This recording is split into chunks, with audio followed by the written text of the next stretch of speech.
안녕하십니까. 미라클마이시의 남기상입니다. 어드벤텍에서 저한테 연사 요청이 와가지고 어떤 주제를 하면 좋을지 이제 고민을 좀 해봤는데요. AI 전환 시대, AX 시대에 많은 하드웨어와 그 다음에 소프트웨어를 오늘 소개를 해주셨는데, 저는 에너지 관리 시스템에 대해서 한번 설명드리도록 하겠습니다.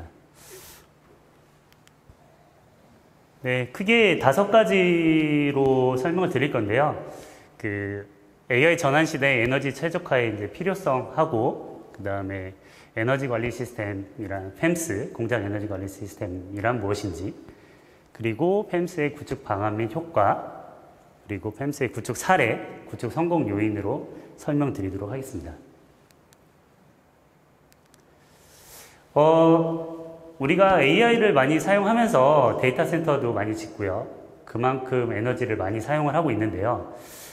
에너지를 많이 사용함으로써 우리는 공장에서 사용하는 또는 건물에서 사용하는 전기나 에너지들에 대한 많은 수요 때문에 비용 상승에 대한 문제가 있을 수가 있습니다. 첫 번째로 말씀드릴 거는, 최근 우측에 보시면 한국전력에 대한 산업용 전기세 자료인데요. 2022년부터 2024년까지 약 한 60% 이상의 전기요금이 상승이 나타난 걸 보실 수가 있습니다. 올해 이재명 정부에서도 얘기했지만 앞으로 산업용 전기세는 계속 오를 것 같습니다. 네. 그래서 이런 전기요금 상승이 공장의 생산성에 관련된 어떤 문제가 발생할 거라는 생각을 많이 하고 있습니다. 즉, 생산 원가 상승으로 인해서 제조 생산 경쟁력이 떨어질 수가 있고요. 또 피크 시간대에 우리가 생산을 못함으로써 가지는 생산성 저하, 또한 이런 생산성 저하로 인해서 설비 가동 문제가 발생을 하고, 이런 문제가 계속 반복이 되는 현상이 나타날 수가 있습니다. 그래서 이런 것에 대한 대응 방안들이 좀 필요할 건데요. 그런 부분들이 에너지 절약을 위한 어떤 설비 제어라든지 그런 부분들이 최적화가 필요할 거고요. 또 한 가지는 에너지에 대한 진단, 분석, 리포트 등이 필요할 수가 있습니다. 또 전력 품질 감시 및 분석들이 또 필요할 거고요. 또 에너지 정보 취득 및 관리 모니터링들이 필요할 것입니다. 두 번째로는 탄소 국경세인데요.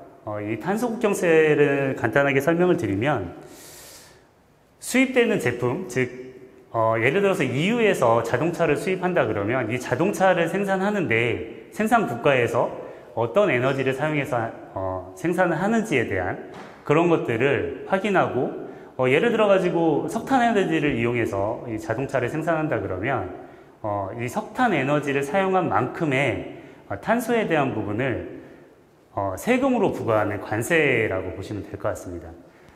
즉, 우측에 보시면 미국하고 EU에서는 이 탄소 국경세를 본격적으로 도입을 하기 시작했는데요.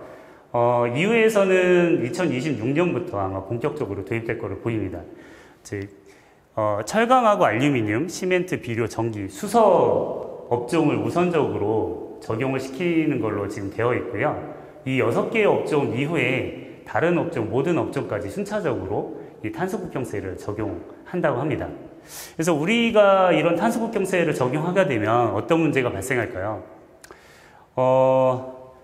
제조를 실행을 하고 이 에너지가 소비가 되고 얼만큼의 탄소가 배출되는지 한 시스템을 구축해야 될 거고요. 또 수출되는 나라의 탄소가 어떻게 사용되었는지, 얼만큼의 탄소가 사용되었는지에 대한 리포트를 제출해야 됩니다. 그래서 우리는 이런 부분에 있어서 미리 준비를 하지 않으면 향후에 수출하는 데 많은 문제점이 발생할 수도 있습니다. 세 번째로는 이제 현대차 그룹을 예로 들어서 좀 가져와 봤는데요. 이 CDP 서플라이 체인이라고 해서 현대차 그룹에서 현재 진행을 하고 있는 겁니다. CDP라는 것은 카본 공개 프로젝트입니다.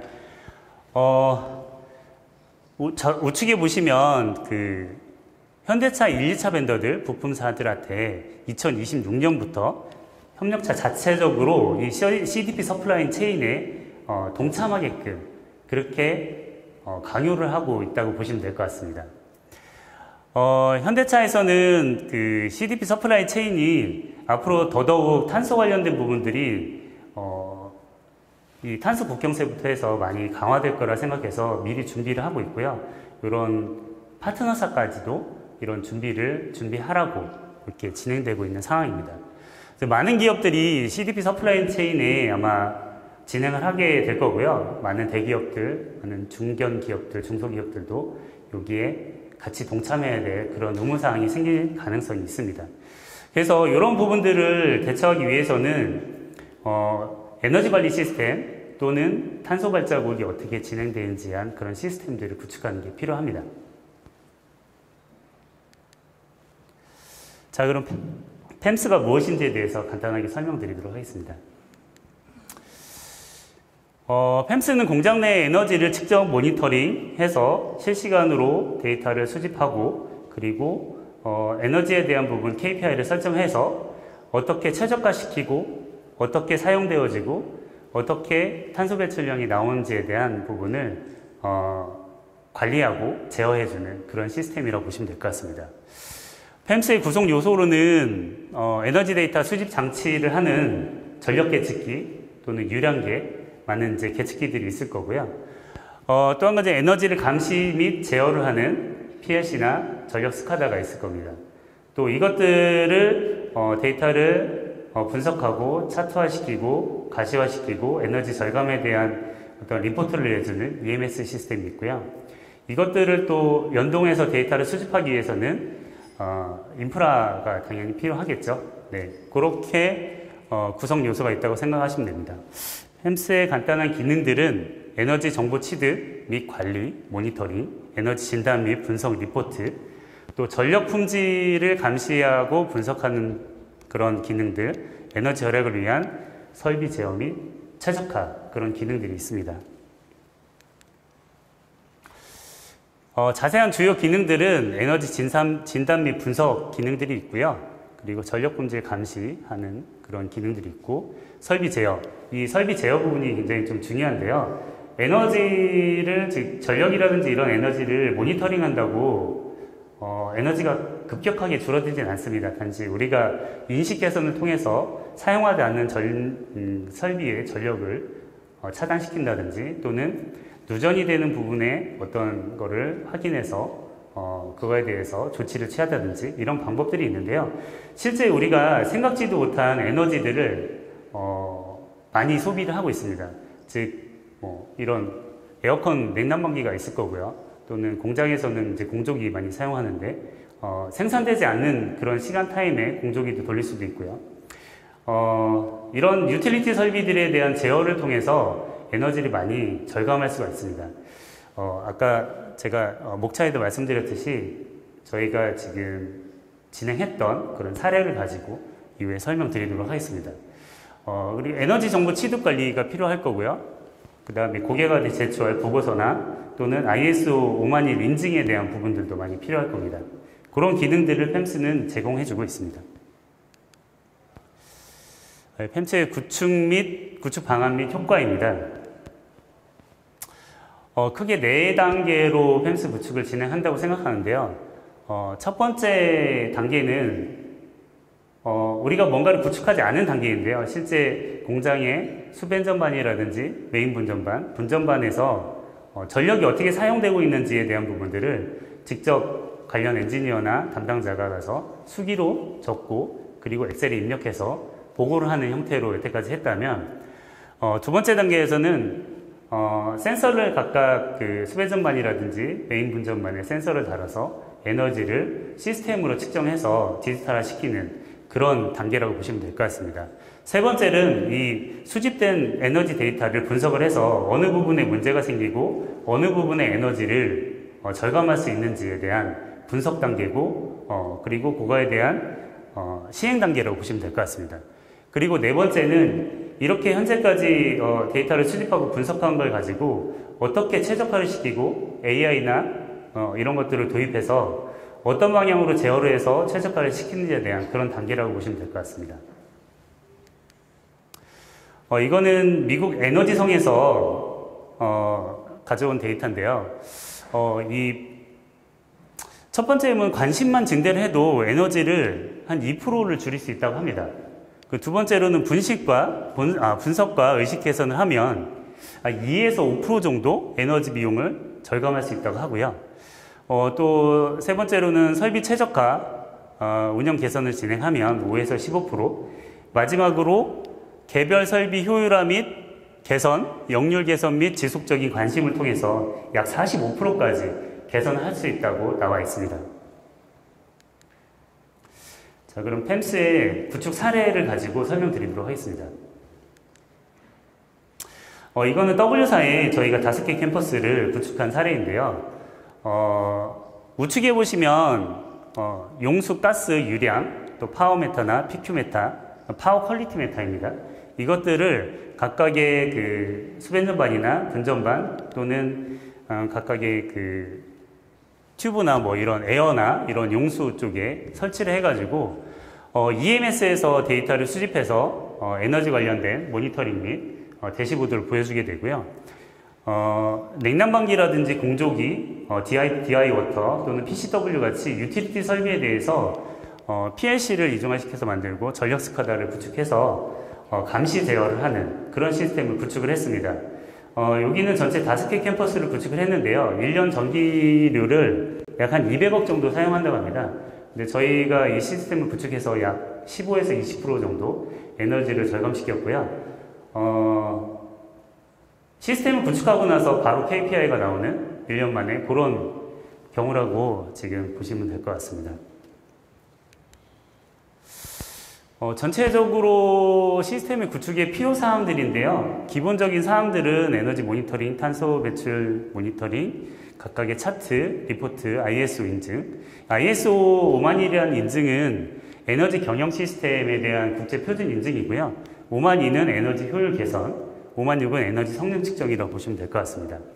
그리고 LCA라는 단어가 나오는데요. 이거는 제품이 공장에서 생산되기 전, 즉 재료를 만들어서 공장에 들어오고 입고돼서 창고에 보관을 하고 이 재료를 가지고 생산을 하고 생산이 완료된 걸 창고에 보관을 하고 수출을 해서 배에 실어서 나가는, 그리고 이 제품이 없어질 때까지의 라이프 사이클, 즉 탄소의 라이프 사이클을 말씀드리는 겁니다. 이런 필요사항들이 있는데요. 팸스에서는 기본적인 필요사항 저희들은 이제 다 구축을 하고 있고요. IS 5만1부터 5만6까지 진행을 하고 있고, 또 제어를 통한 에너지 절감이 가장 큰 부분이기 때문에 유틸리티 설비에 대한 스케줄과 피크 제어를 진행을 하고 있습니다. 또 한 가지는 역률 부분인데요. 실제 한전에서 깨끗한 파형에 에너지가 들어온다고 하면 부하가 많이 걸리고, 또 이상적인 부하가 아닌 비이상적인 부하가 걸릴 때는 역률이 많이 좋아지지 않습니다. 즉 유효전력과 무효전력이 있는데 그 무효전력이 많이 발생하게 되면 역률이 많이 떨어지게 되는데요. 이런 역률이 떨어지는 부분을 확인해서 콘덴서라든지 고주파 필터를 달아가지고 역률을 개선시키는 그런 작업도 필요합니다. 그리고 지속적인 컨설팅을 통해서 에너지를 절감하는 방안을 계속적으로 지원하는 부분도 필요하고요. 실질적으로 설비를 인터페이스를 하면서 많은 어려움들이 있었는데요. 생산 설비도 그렇지만 유틸리티 설비들도 각각의 제어기들이 아까도 설명을 드렸지만 이기종의 제어기들도 되게 많이 있고, 또 DDC 컨트롤러라든지 각각 컨트롤러들이 많이 다른 부분들이 있습니다. 이것들에 유기적으로 이걸 연결해서 인터페이스 하는 그런 부분들이 표준화된 프로토콜을 사용해서 하는 부분들도 필요합니다. 또 마지막으로 다양한 업적인 스마트 팩토리 구축 경험을 가지고 컨설턴트들이 CDP라든지 LCA 대응이 가능하다고 말씀드립니다. 이거는 저희가 실제 구축한 이를 에너지 지표, 그 다음에 주간 에너지 지표, 그리고 탄소 배출 지표, 그 다음에 용수, 스팀, 에어, 가스, 전기에 대한 에너지 지표들을 이렇게 차트로 보여드린 겁니다. 이거는 이제 샹키 차트라고 해서 한전에서 맨 끝에 보면 한전에서 이만큼의 전력을 받았다고 하면 각 공장별, 각 층별, 각 구역별, 각 공정별로 해서 이렇게 얼만큼의 에너지들이 상세하게 나타나는지 이렇게 보여주는 차트라고 보시면 될 거예요. 우측은 각 일별로 시간대별로 어떤 시간에 에너지를 많이 사용하는지에 대한 그런 차트라고 보시면 될 것 같습니다. 실제 그 한전에서 요금이 부과되는 부분들은 계절별 또 시간별로 많이 다르게 되어 있습니다. 이런 부분들을 잘 활용하게 되면 에너지를 절약할 수 있는 부분들이 많이 있습니다. 이거는 5개 캠퍼스에 대한 각각의 전력 플로우 차트고요. 이거는 아까 말씀드린 공조 설비에 대한 그 스케줄 제어라고 보시면 될 것 같습니다. 이 중앙에서 각각의 공조 설비들이 쭉 있고, 이것들을 요일별, 월화수목금토일, 요일별, 그리고 각 시간별로 수동으로 제어할지 아니면 자동으로 제어할지에 대한 부분들을 관리자가 입력을 하게 되면 그대로 제어를 진행하게끔 전력 스카드를 구축한 거라고 보시면 될 것 같습니다.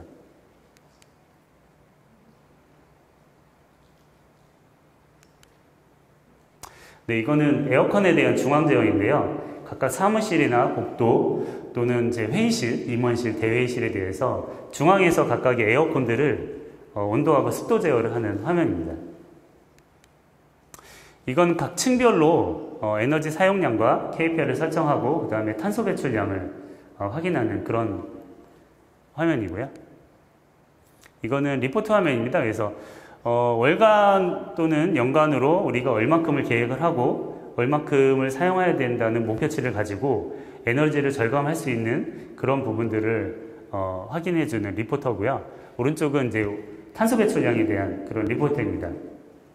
실제 고객은 지금 현재 작년에는 시스템을 구축해서 에너지를 절감을 했다가 하면 올해는 각각의 팀별로 KPI를 줍니다. 그래서 에너지 절약 목표를 달성을 하게 되면 인센티브를 주더라고요. 그러니까 에너지가 더 절감이 된다고 합니다.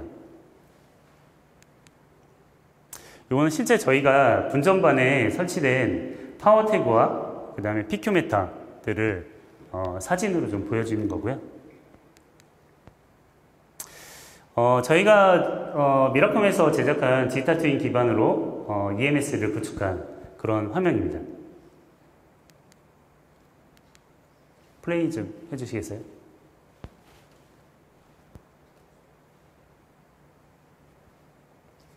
네, 로그인 화면이고요. 위쪽에 보시는 게 이제 에너지 사용량, 그리고 히트맵 차트, 그리고 밑에 보는 게 우측에가 이제 각각의 에너지 사용량 및 탄소 배출량에 대한 그런 화면이고요. 그리고 일별 전력 사용량 그래프, 그리고 아까 말씀드린 상시 차트에 대한 내용입니다. 그래서 각각의 한전에서 계약된 전력량 대비 각 공장별로 얼마큼은 사용되고 있는지 보여주는 거고요. 이거는 각각의 일일 에너지 지표 및 주간 에너지 지표, 그리고 탄소 배출 지표, 그리고 각각의 용수 가스, 에어, 스팀, 전기에 대한 에너지 지표를 차트로 보여준 화면이라고 보시면 될 것 같습니다.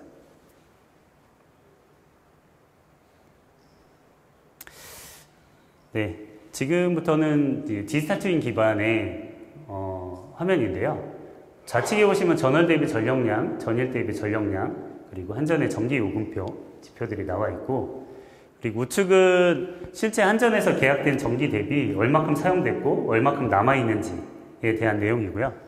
그리고 에너지 성과 지표 및 탄소 배출 지표도 이렇게 나와 있습니다.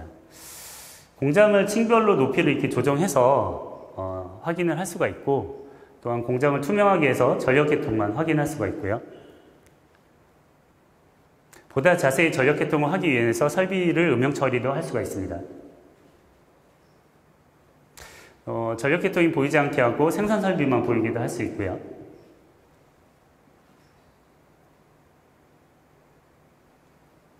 자세히 보고 싶은 층을 이렇게 선택을 하게 되면 현재에 대한 설비 현황 및 금일 전력 사용량, 그리고 전력 사용 추세, 우측에는 설비 리스트 및 알람 등이 이렇게 일 수가 있고요.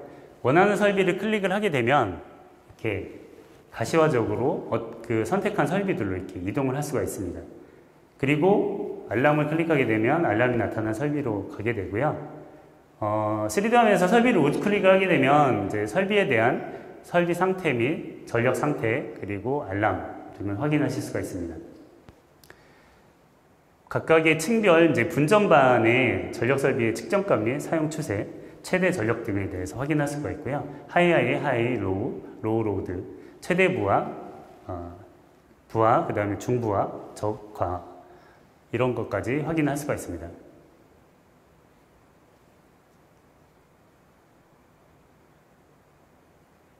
시점을 이동해서 각 층의 어떤 전력에 대한 라인들을 색깔별로 표현도 이렇게 하고 있고요.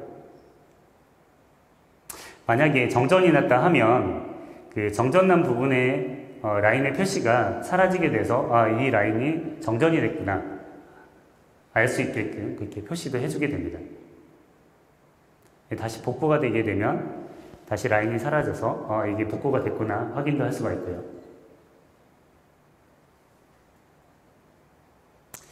네, 지금까지 동영상 보여드렸습니다.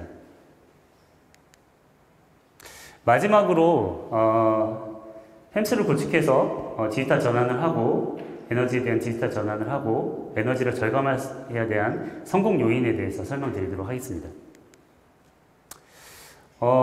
통상적인 얘기로는 임원진들의 경영진들의 좀 참여, 의사결정 또는 엔지니어들의 참여 이런 것들이 있는데요. 기술적으로 좀 한 4가지를 좀 가져와 봤습니다. 첫 번째로는 계획입니다. 플래닝, 구체적인 목표 설정이 굉장히 중요합니다. 우리가 이 시스템을 구축해서 얼마만큼의 에너지를 절약할 수 있는 데 대한 목표를 설정하고 그 목표에 대한 달성을 위해서 노력하는 게 중요하고요. 또 인프라 설계, 에너지원에 대한 센서 등 설치 방안에 대한 설계가 굉장히 중요합니다. 또 통신 포진 프로토콜, 이거 아까 제가 말씀드렸듯이 2기종의 설비들이 되게 많습니다. 2기종의 제어기들이 각각 전부 다 다른 프로토콜을 사용하기 때문에 OPCA나 모드버스에 대한 표준 프로토콜이 중요하고, 두 번째로는 실행입니다. 센서 및 측정 장치의 설치 및 검증이 굉장히 중요합니다. 센서의 정밀도 및 정확성 테스트가 굉장히 중요하고요. 그 다음에 데이터 수집 및 연동을 위해서 전력 스카다 및 PLC, 또 생산 시스템인 MES와 ERP와 연동하는 그런 부분들도 굉장히 중요합니다. 또 펨스 플랫폼에 대한 구축, 실시간 데이터 수집 및 대시보드 구축이 중요하고요. 다음에 모니터링입니다. 실시간으로 데이터 모니터링해서 에너지 사용량 및 탄소 배출량을 확인하는 게 중요하고, 그 다음에 비정상 패턴이 있는지 이상부하, 아까 제가 말씀드린 이상부하라든지 누전이라든지 또는 공장 내에서 생산을 하면서 굉장히 중요한 부분들이 순간정전 부분입니다. 우리가 알지 못하게 정전이 조금씩 일어나는데 이 순간정전에 대한 대응을 하지 않으면 그 순간정전이 일어나는 순간에 품질에 문제가 생길 수가 있습니다. 그래서 이 순간정전의 대응도 굉장히 중요하다고 보시면 될 것 같습니다. 이 순간정전이 오래 일어나게 되면 그 이후에 정전이 일어나게 되거든요. 그래서 그런 탐지하는 부분들도 필요하고, 비효율 설비들 개선하는 거 필요합니다. 또는 성능 KPI를 관리를 해서 에너지 효율 지표, 에너지 절감률을 확인을 하고요. 마지막으로 실행입니다. HVAC이라든지 냉난방기에 대한 자동 제어를 해서 에너지 절감하고 꾸준히 개선 활동을 진행해야 됩니다. 에너지는 한번 시스템을 설치해서 줄어든다고 계속 줄어드는 건 아니거든요. 그래서 꾸준히 이 개선 활동을 진행하는 게 굉장히 중요하게 됩니다. 지속적인 개선 중요하고요. 아까 말씀드린 이제 에너지 KPI를 설정해서 인센티브 제도 활용하는 것도 굉장히 중요합니다. 네, 제가 준비한 자료는 여기까지입니다. 네, 감사합니다.